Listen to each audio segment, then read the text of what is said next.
আমাদের যাদের জন্য ছবি, মাস পিপল, বাংলাদেশের 18 কোটি মানুষ যারা ছবি দেখে, তাদের কথা মাথায় রেখে ছবি বানানো উচিত।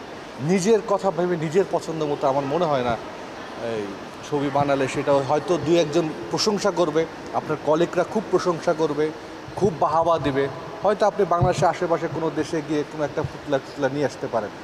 কিন্তু মাস পিপল আপনি যদি গ্রহণযোগ্যতা না পায়, মাস পিপল যদি আপনার ছবি না দেখে, ছবির হলের বাইরে যদি হাউসফুল বোর্ডটা না থাকে, যে অ্যাওয়ার্ডটা সবচেয়ে বড় অ্যাওয়ার্ড, হাউসফুল বোর্ড লেখা যেটা, এটা যদি না থাকে, তাহলে আপনি যেই হন না কেন, আমার মনে হয় না যে আপনি একজন সাকসেসফুল ডিরেক্টর বা আপনি একজন সাকসেসফুল শিল্পী। ভীষণ ভালো লেগেছে যে না, আমাদের চলচ্চিত্র, আমি যেটা মানে সবসময় চাইতাম বা ভাবতাম যে আমাদের চলচ্চিত্রের মানও যেন এই লেভেলে আসে। সত্যি এই ছবিগুলোর ট্রেলার দেখে আমার কাছে ফিল হচ্ছে না আমাদের চলচ্চিত্র ঠিক পথের দিকে মনে এগোচ্ছে। মাস পিপল কী চায়, আমার কথা হলো আমি কী চাই সেটা বড় কথা না, আমার দর্শক কী চায় সেদিকে আমাদের ফোকাস রাখা উচিত যারা ছবি বানায়।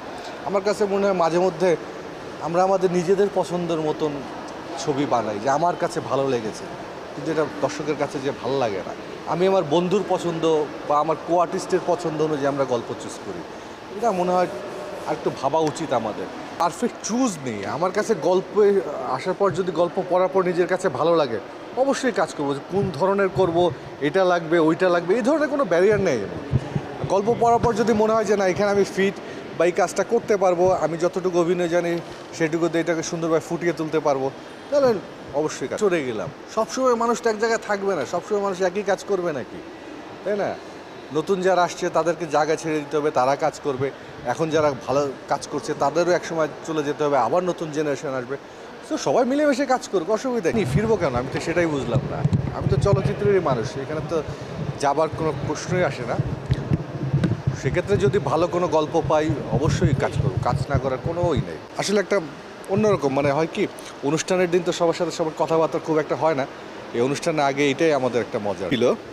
তো না, আমিও দেখেছি এবং যারা এখানে মেসেজে বিভিন্ন রকম কমেন্টস করেছেন তাদের কমেন্টসও পড়েছি, নিজের কাছেও ভালো লেগেছে। শিল্পীরা রয়েছেন বা যারা সিনিয়র আছেন তারা অনেক সহনশীল, অনেক ভালো মনে হয় আমার কাছে, যে তারা যখনই কোনো নতুন শিল্পী আসছেন তাদেরকে জায়গা ছেড়ে দিচ্ছেন যে তোমরা কাজ করো, আমরা অনেক কাজ করেছি, আমরা আর করবো না। জায়গা ছেড়ে দিচ্ছে যে ওরাও কাজ করে সামনের দিকে এগিয়ে ভালো লাগে। আশা করবো এরকম আরও ইয়াং ট্যালেন্ট, এক দুজন এরকম অসংখ্য ট্যালেন্ট লাগবে। এই ট্যালেন্টগুলো যখন স্ক্রিনে তাদের মেধা দেখাবে, তখনই না বাংলা চলচ্চিত্র তার আগের অবস্থানে